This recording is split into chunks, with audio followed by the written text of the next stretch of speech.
Dears, നിങ്ങൾ ലൈംഗികബന്ധത്തിൽ ഏർപ്പെടുമ്പോൾ ഏറ്റവും ഇഷ്ടപ്പെട്ടിട്ടുള്ള പൊസിഷൻ ഏതാണ്? കമൻറ്റിലൊന്ന് പറയണേ. എനിക്ക് ഏറ്റവും ഇഷ്ടമുള്ളത് ഡോഗിയാണ്. എനിക്കെന്നില്ല, മിക്ക സ്ത്രീകൾക്കും അത് ഇഷ്ടപ്പെടാറുണ്ട്. അതിന് ചില റീസൺസ് ഉണ്ട്, ഒരു 7 റീസൺസ്. അതെന്താ നമുക്ക് നോക്കിയാലോ.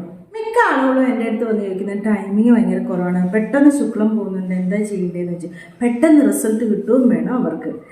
പെട്ടെന്ന് കിട്ടണം എന്നൊക്കെ പറയുന്നവർക്ക് ഒരു 100% ആയുർവേദിക് GMP സർട്ടിഫൈഡ് ആയിട്ടുള്ള ഒരു പ്രൊഡക്റ്റ് കാണിക്കാം. നമ്മൾ ലൈംഗികബന്ധത്തിന് 1 മണിക്കൂർ മുന്നേ കഴിക്കേണ്ട ടാബ്ലറ്റ് ആട്ടോ. മാക്സ് പവർ എന്നാണ് ഇത്. 21 ഹെർബ്സ് ഒക്കെ അടങ്ങിയിട്ടുണ്ട്. നമ്മളുടെ രംഗഭസ്മം, ശിലാജിത്ത്, അശ്വഗന്ധ, തുളസി, ഗോക്ഷര, ലാവങ്ങ, ഗാർക്കര, ജയ്പാൽ, മകത്തജ് ഇങ്ങനെയുള്ള കുറേ 21 ഔഷധങ്ങൾ അടങ്ങിയിട്ടുള്ള ഒരു ക്യാപ്സ്യൂളാണിത്. ഇപ്പം ലൈംഗികബന്ധത്തിൽ ഏർപ്പെടുന്നതിന് മുമ്പ് ഇതിൽ 1 ക്യാപ്സ്യൂൾ എടുത്ത് കഴിക്കാനാണ് പറയുന്നത് 1 മണിക്കൂർ മുന്നേ. ഇപ്പം ഇത് എന്താ ചെയ്യുന്നത് വെച്ചാൽ നിങ്ങളുടെ ശരീരത്തിൽ നന്നായിട്ട് ബ്ലഡ് ഫ്ലോ കൂട്ടുകയാണ് ചെയ്യുന്നത് അല്ലേ. അപ്പോൾ ബ്ലഡ് ഫ്ലോ കൂട്ടുമ്പോൾ നിങ്ങളുടെ ലിംഗത്തിലേക്ക് നല്ല രീതിയിൽ ബ്ലഡ് ഫില്ലാവുകയും കൂടുതൽ നേരമൊക്കെ നിങ്ങൾക്ക് ലൈംഗികബന്ധത്തിൽ ഏർപ്പെടാനും കൂടുതൽ തവണയൊക്കെ ലൈംഗികബന്ധത്തിൽ ഏർപ്പെടാനൊക്കെ ഇത് സഹായിക്കുന്നുണ്ട്. അപ്പോൾ എന്ന് പറഞ്ഞിട്ടുണ്ടെങ്കിൽ ബ്ലഡ് ഫ്ലോ കൂട്ടുന്നതുകൊണ്ട് നിങ്ങൾക്ക് ഹാർട്ട് ഡിസീസ് ഉള്ള ആൾക്കാരാണെങ്കിൽ, BP കൂടുതലുള്ള ആൾക്കാരാണെങ്കിൽ ഇത് കഴിക്കാൻ പാടില്ല. നിങ്ങൾ ഏത് ടാബ്ലറ്റ് കഴിക്കുന്നവരാണെങ്കിലും ഡോക്ടറോട് ചോദിച്ചിട്ട് വേണം കഴിക്കാൻ വേണ്ടിയിട്ട്. ഓക്കെ. ഒരുപാട് സൈഡ് എഫക്റ്റ് ഉള്ള ഒരുപാട് ടാബ്ലറ്റ്സ് ഒക്കെ കഴിക്കുന്ന പെട്ടെന്ന് റിസൾട്ട് കിട്ടണം എന്നൊക്കെ വിചാരിക്കുന്നവർക്ക് ഇതൊരു ബെസ്റ്റ് ഓപ്ഷൻ ആയിരിക്കും.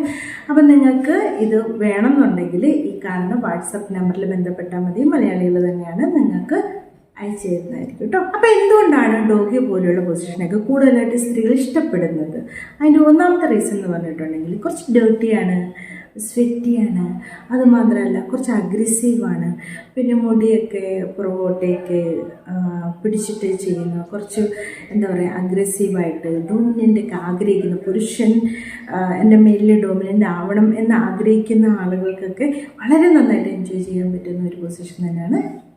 പുരുഷൻ പുറകിൽ നിന്ന് ഇത് ചെയ്യുമ്പോൾ സ്ത്രീയുടെ ക്രിസരിയിലും അവിടെ ഉത്തേജനം കൊടുക്കുന്നതിനാൽ അവർക്ക് കൂടുതലായിട്ട് വളരെ നല്ലൊരു പ്ലഷർ കിട്ടാൻ വേണ്ടി സഹായിക്കും. നല്ല ഡീപ്പായിട്ട് ലിംഗം കയറുകയും ചെയ്യും. അതുപോലെ തന്നെ G എന്ന സ്പോട്ടിനെ ഉത്തേജിപ്പിക്കുന്നതുകൊണ്ട് കൂടുതലായിട്ട് അവർക്കത് എൻജോയ് ചെയ്യാൻ വേണ്ടി പറ്റും. G എന്ന സ്പോട്ട് ഒരു സാങ്കല്പിക സ്പോട്ടായിട്ടാണ് കാണുന്നത്, എന്നാൽ ആ ഭാഗത്തെ കൂടുതലായിട്ട് ഉത്തേജിപ്പിക്കാൻ വേണ്ടി സഹായിക്കുന്നുണ്ട്.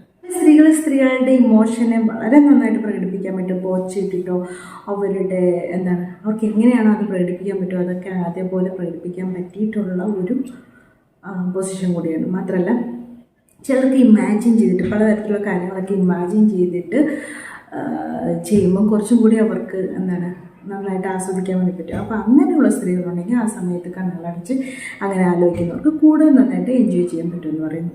ഡീപ്പായിട്ട് ലിംഗം കയറ്റുമ്പോൾ തന്നെ വൃഷ്ണങ്ങൾ കൂടുതലായിട്ട് അവരുടെ ക്രിസരിയിൽ ടച്ച് ചെയ്യുന്നില്ല. അതും നല്ലൊരു ഇൻറ്റൻസ് ആയിട്ടുള്ളൊരു സുഖം കിട്ടാൻ വേണ്ടിയിട്ട് അവരെ സഹായിക്കുന്നുണ്ട്.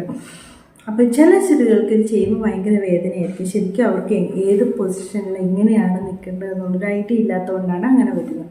അപ്പോൾ അതിനെപ്പറ്റിയൊക്കെ ഡീറ്റെയിൽ ആയിട്ട് നമുക്ക് അടുത്തൊരു വീഡിയോയിൽ സംസാരിക്കാം കേട്ടോ. ഇത്രയേ ഉള്ളൂ. Thanks for watching my videos. Next day with a new topic. By.